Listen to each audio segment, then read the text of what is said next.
Welcome back to Reality Check. My name is Kia Wakesha Simmons, and I am the CEO and founder of Traverse Culture. On today's episode of Reality Check, relocation is not a country, it's a process. What am I talking about when I say this? Now, I know most of you all have watched my lives.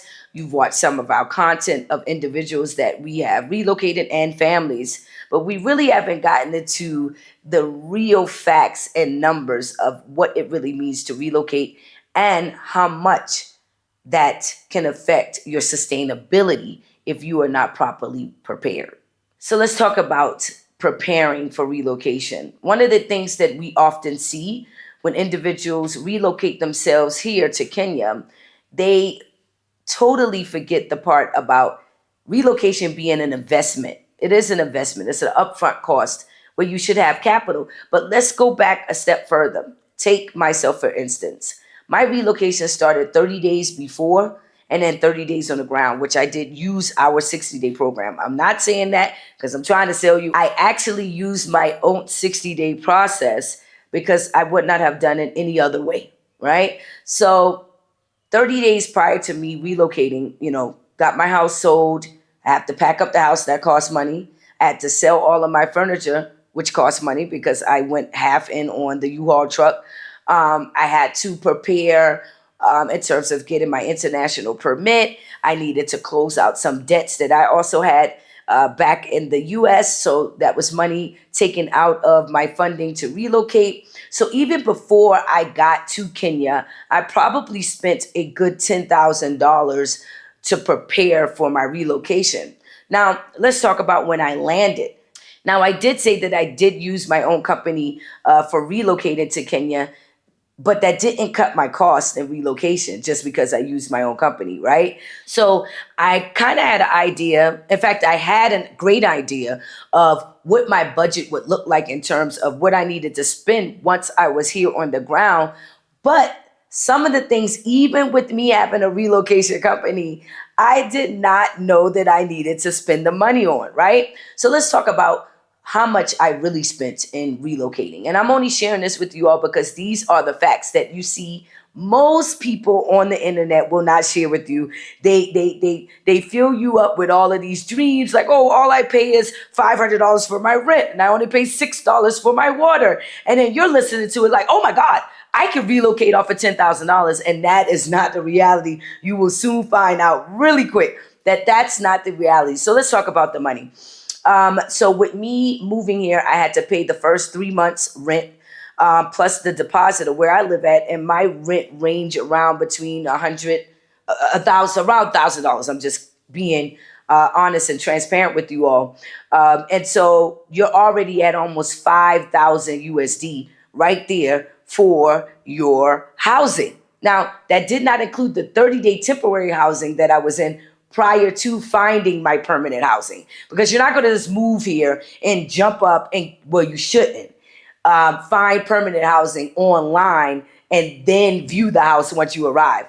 That's not the right way to do it. You will be disappointed because what if you don't like the area? What if you like the neighborhood? What if it's not centrally located? What if you have a landlord from hell? You have all of these with us and you have no idea what you're getting yourself into. And so that leads me to transportation. I knew that I was not going to be living here permanently and not driving. That's just me. I wanted to be able to get up and go whenever I wanted to go. So I purchased a vehicle. My vehicle cost about $20,000. And here's the fun fact that no one talks about. There is no such thing as credit. You do not get a car or finance through having debt or credit here. You have to have hardcore cash and you have to put down 50%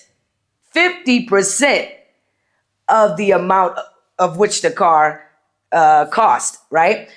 So that took about what? We're at $10,000 there. So we're already about 15,000, and I haven't even gotten to the other expenses. I'm gonna stop there because I'm not gonna give you everything. I want you to do your own research just to make sure that I'm not lying to you, and I want you to really see how much it really costs to relocate him. Overall, I probably have spent $30,000 in my relocation on the ground. I think overall, prior to, it may have been about $40,000 in total to relocate prior to relocating, preparing, and then landing on the ground where I am fully relocated. As you all know, I've been here a year now, and I'm happy with the relocation, but a lot of people do not consider the upfront cost. The second part, here goes the reality check. Sustainability. That is where you all get caught up all the time. The sustainability part is the roughest part for most people who are looking to relocate because they believe that they're moving to a third world country, and Kenya is officially a two-tier developing country, competing on the global scale, right? What does that mean for you? Well, inflation is real. They have a large population, at least 1 million expats that relocate to this country each year. Keep in mind, Kenya has an influx of foreign investments, which also drives the price up for real estate, which would be your housing, healthcare, transportation, anything, food, all of the things that are essential in relocating and creating a lifestyle in a new country. Inflation is real no matter where you go. So the reality is the sustainability piece. Let's talk about numbers. For a single person, you may be able to find an apartment, a bungalow or so for around, let's go with a 115K, and I'm doing this in Kenyan shillings, then I'll convert it in USD, 115K to 160K. Now, that's on the minimum, right? And that's determined by the lifestyle that you want to have here. That's roughly between $950 to about $1,200 or $1,300, right?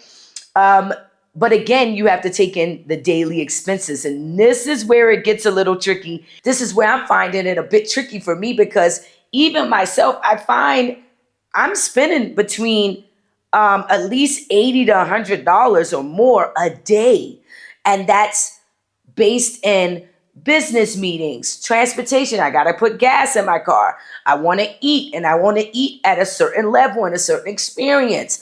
Shopping for food, paying for my utilities, doing extra stuff like if you're walking around and you want to buy something nice, that costs, right? All of those things add up over time. And so while Kenya is affordable, way more affordable than if you were living in the US, Canada, or the UK. Not going to lie about that. I want you to know the reality that yes, it is affordable, but it is not as cheap as you think it is. And you must be prepared to sustain yourself in living in a new country such as Kenya. Let me give you some more numbers. So private statistic data says that 30 to 50% of relocatees to Kenya return home within 6 to 24 months because they cannot culturally immerse properly or they're not financially stable. I've even seen millionaires make costly mistakes and have to return home. Now, what we've also seen with the data is that between 5 to 10% or even 20% of the returnees may relocate even if they use a structured process. But the great thing about it is that you have safeguards to help you move throughout the systems and processes that are here that you don't quite understand, especially if you're just visiting and then you then decide, I want to relocate after the visit, and you haven't done your investigation about this new country that you're investing in. So what am I saying? You have to prepare before you relocate. And sustainability is the most important piece. Relocated to a new country, more specifically to Kenya. This is why we created this series. And this is why we called it Reality Check. For more videos like this, make sure you like, comment, share, and subscribe. Peace.